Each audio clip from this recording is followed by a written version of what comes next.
Hey everybody, this is the coding teacher, and today I want to talk about why your team is not delivering faster with AI. I'm a senior software engineer in AWS, and I say that obviously part for the credibility, but also so that you understand my biases and you understand where I'm coming from and the type of product that I work on. I work on a security product and verified permissions. Very important that the decisions that we make and the responses that our API returns are correct. Other systems depend on that. And that kind of like colors what I'm saying. I do, however, think that while there's many areas of many other companies where it's not as important to be correct, and it's much more acceptable to just break something and then roll back, the vast majority of companies have areas where they need to be as careful as AWS needs to be. If your signups don't work, if people can't renew their subscriptions, that's your company's hemorrhaging money. So you need to make sure that those things work well. And while you may have little bugs here and there that you ship to your features, it's very important. There's certain areas of almost all applications where the bar is very high and you hemorrhage money as a company if you ship regressions. My main motivation to write this article and to explain why there's no 20 new AWS competitors and 20 new Salesforces and 20 new DigitalOceans and 50 new Vercels is because the zeitgeist, the public opinion and the public discourse about AI seems to be dominated by these paid actors who are screenshotting their GitHub grabs and showing that they are putting out 50,000 lines of code a day or whatever they're putting out and spending 1 million tokens a month. And people are not realizing that these people are just marketing. The outrage is the message. It's important to understand that they're paid oftentimes by the labs to put out this messaging to create FOMO and to create engagement in the comments of people telling them, no, that doesn't work. And then the other advocates say, yes, it does work. And that is the product. The product is the outrage. The product is the novelty. And if you're not realizing that, you're getting played. So I'm making this video, and I wrote a Medium article that is about the same subject as this video, and it's been very well received because I want to counteract that. I want to talk like adults, about like a professional software developer that I actually am, and not these other dudes who dominate the public discourse with AI. And I want to talk about why it is that we haven't seen 20 new Salesforces and why in general, your particular company, wherever you work, is not delivering significantly faster with AI in reality. Of course, the paid actors will say that they are, but the reality is just not happening. So I want to do a couple of different things in this video. First, I want to talk about I want to give you a heuristic to understand the actual impact of AI in delivering a feature into a mature product. And then I want to talk about how people think software delivery works. And then I want to talk about how software delivery actually works. And somewhere in there, I'm also going to talk about the theory of constraints, which is the foundation for understanding how software delivery actually works. So let me give you that heuristic first to understand the impact of AI. Even before AI, there was almost no feature that a highly competent developer couldn't prototype in 2 to 3 days. And by prototype, I mean a white plain HTML page with no styles connected to Node.js backend that's not connected to the real app or whatever other language, with no security, no authorization, no authentication, but it demonstrates the functionality. Here's the thing. If you have a decently mature team, the amount of code required for a white page prototype, this type of prototype that I just described, the amount of code for that is not too different from the amount of code that it takes to deliver the maximally tech debt ridden, most tactical possible production implementation. And why is that? Well, in your white paper prototype, when you're going to add a button, what do? You just add a plain HTML button, right? But in your production implementation, you have a UI kit. So adding a button, adding a card, it's all just one line as well, right? So it's and you drop the business logic into the back end, the security middleware that verifies the JWT is already there. the authorization middleware that verifies the role is already there. So like hooking the white page prototype code into the backend has always been, or rather, the not hooking to the backend. That's where all the difficulty is. But the rough amount, the raw amount of code that it takes to do a white page prototype is about the same as what it takes to do a really shitty, very junior level backend implementation. The difficulty has always been in the integration. The difficulty has always been in the fact that you typically need to redesign things, and when you go to deploy them, you need to deploy them in phases, and so on and so forth. So next time somebody, like, you're trying to figure out how long a feature is going to take, and the developers tell you it's going to be 3 months, here's a way that you can estimate. Here's a heuristic to estimate the impact of AI on that delivery. If the white page prototype for that feature could be done in 3 days, and the real production delivery is 3 months, then 3 days is the impact of AI. 3 days spread out over the 3 months. It's minuscule. Okay, like the 3 days come down to 15 minutes with Claude, but that's just the code. Everything else that goes around integrating the code is the difficult part. And like there's thousands of different things that take time, but the redesigning the existing structure to support this new feature, that's where the difficulty is, and the deploying it safely. So yeah, I think it's really important to understand that prototypes are not production features, and delivering a prototype, Claude there's no longer any need for white page prototypes, because Claude can do a nice prototype, right? But it's still just a prototype, and you're not going to integrate that into your code without you're not going to just slap that on top of your code without paying the price later on, because typically no features require redesign, and that's where the human judgment comes in. So now I want to talk about the theory of constraints, and I want to explain it just like they explain it in the book, The Goal, because that's where I learned it, and that's kind of like the gold standard for understanding the theory of constraints.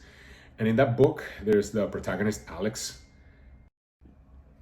who signs up to lead his son's Boy Scout troop, and he's trying to get them to walk through some long distance, right? And he figures out that getting the kids to the destination is kind of like an optimization problem, and like an efficiency problem. As they walk in a line, Alex notices that large gaps open up, and the slowest boy, Herbie, is always at the back. So the situation with the Boy Scout, and they belabor this point a lot in the book, and they explain it really well so that it sticks in your mind, but I'm going to summarize it here. The walking of the Boy Scouts reveals two key phenomena. One of them is dependent events, which means that each boy's position depends on the boy in front of him, and statistical fluctuations, which means that the boys don't walk at a perfectly constant speed. And these two have a very important interplay, because statistical fluctuations are asymmetric on their impact on the system. So when one of the boys slows down a little bit, right, he holds up everybody behind him. But if that particular boy speeds up, the people behind him don't necessarily go faster. Like, they have to be mindful, and you have to adjust what you're doing in order for that to be the case. So it tends to be that statistical fluctuations only slow you down, and unless you invest great effort and have mechanisms to detect them, whenever there's a statistical fluctuation that speeds you up, you're not going to take advantage of it. And Alex, the protagonist of the book, is from a manufacturing background.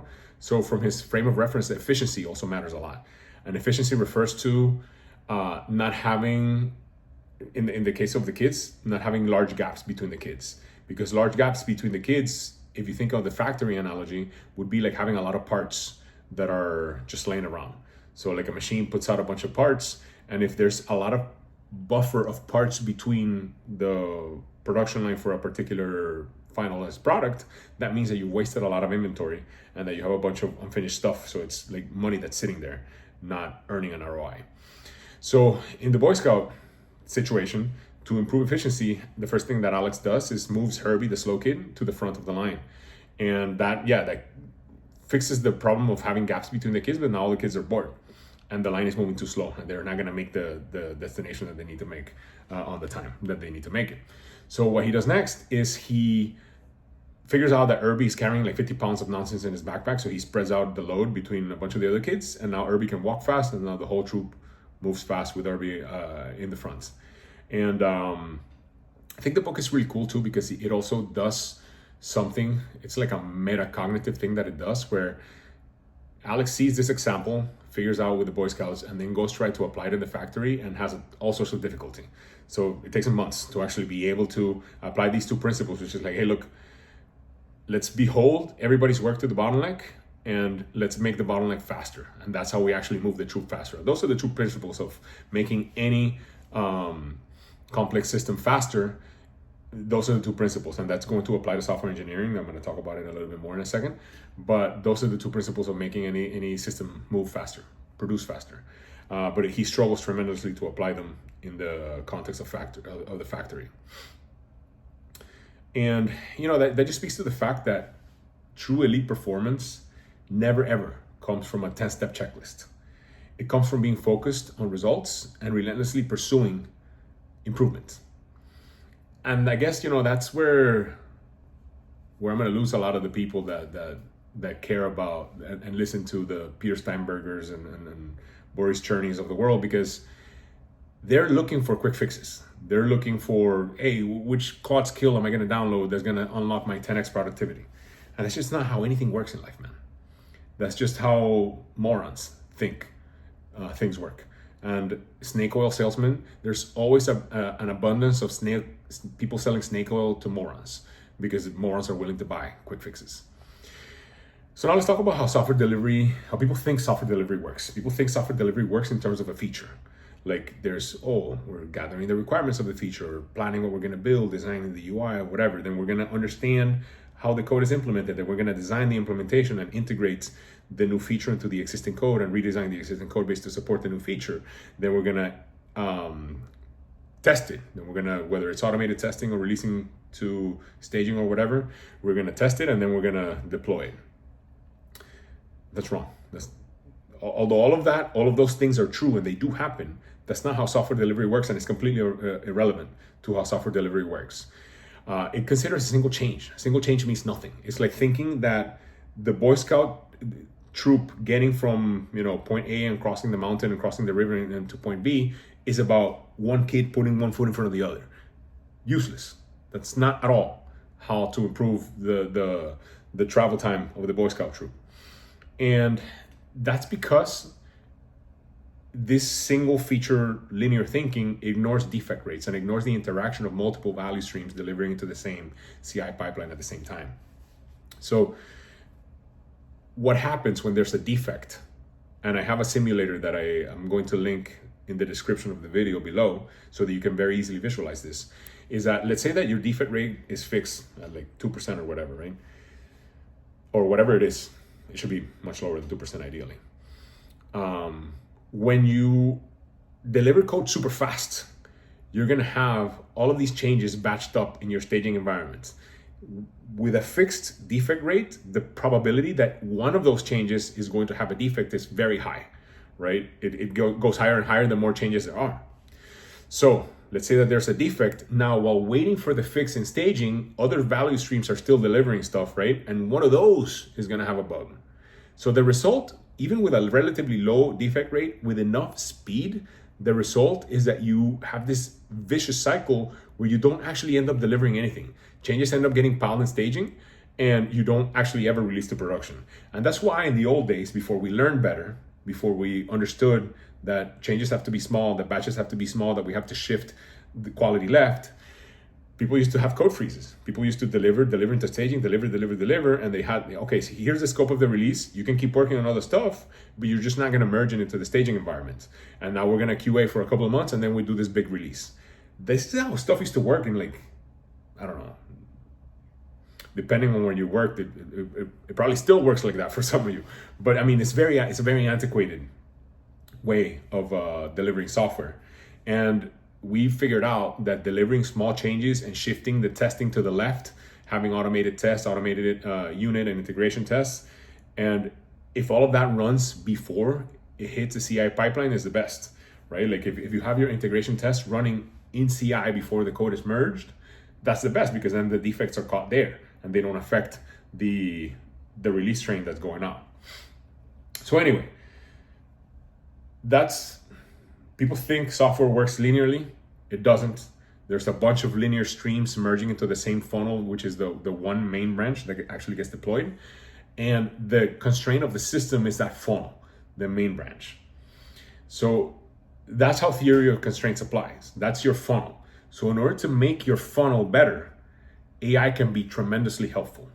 AI can be used to make the software delivery process better by doing things like fuzz testing in the pipeline before things are merged, before things hit your staging environment.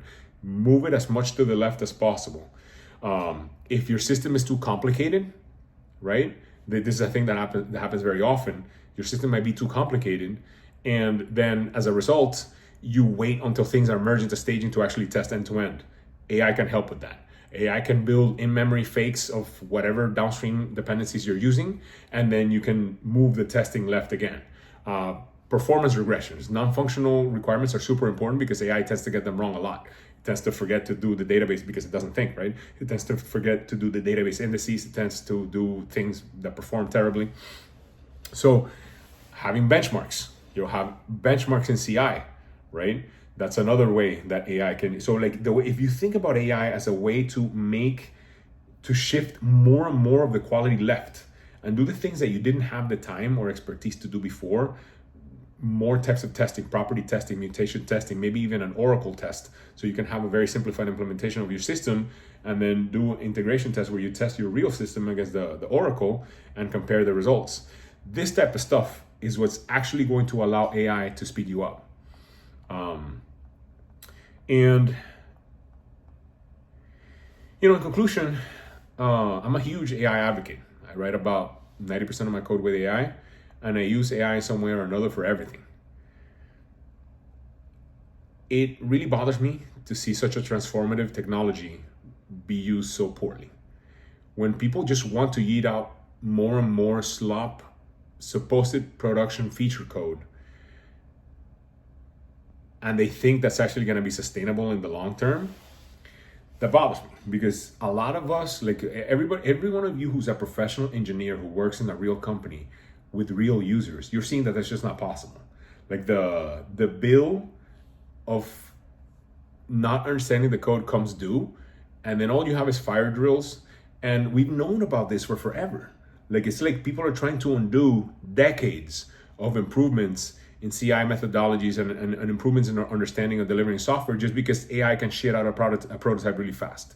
And it just makes no sense if you think about it. So hopefully this helped you understand a little bit more reasonably how AI can be used to great effect to improve your products and improve the effectiveness of your delivery pipeline, and why just doing more of the same and eating out more production code that you don't read is just not going to have an effect on making your releases faster, on growing your product faster. And that's why we don't see 20 Salesforces and 20 clones of AWS and DigitalOcean, because it just doesn't work that way. So don't let the nonsense from these paid actors, these marketers, convince you that software delivery has drastically evolved. It hasn't. The principles are all the same. The only thing that's changed is writing code is faster. Once you know the code that you want to write, it's instantaneous pretty much. And teams that ignore the fundamentals are going to get worse with AI, not better. I really want you to take that away from this. And if you don't believe me, by all means, go ahead and try it. But make sure that you try with a real product that has thousands of people or millions of people using it. Because if you eat out slop into the void of a GitHub green graph, then you're just going to convince yourself that this thing is working where it's not. It's not working. Nobody's using it. You don't have a real product. You don't have the real constraints of a real business. It's always been fast. I could do 10,000 lines of code manually a day before AI typing. It's always been fast. If you're good, if you're skilled, it's always been fast to just eat out prototype code that only works in the happy path. It's always been fast. That's never been a constraint for real businesses. And with that, I hope that was informative, and I'll see you guys next time.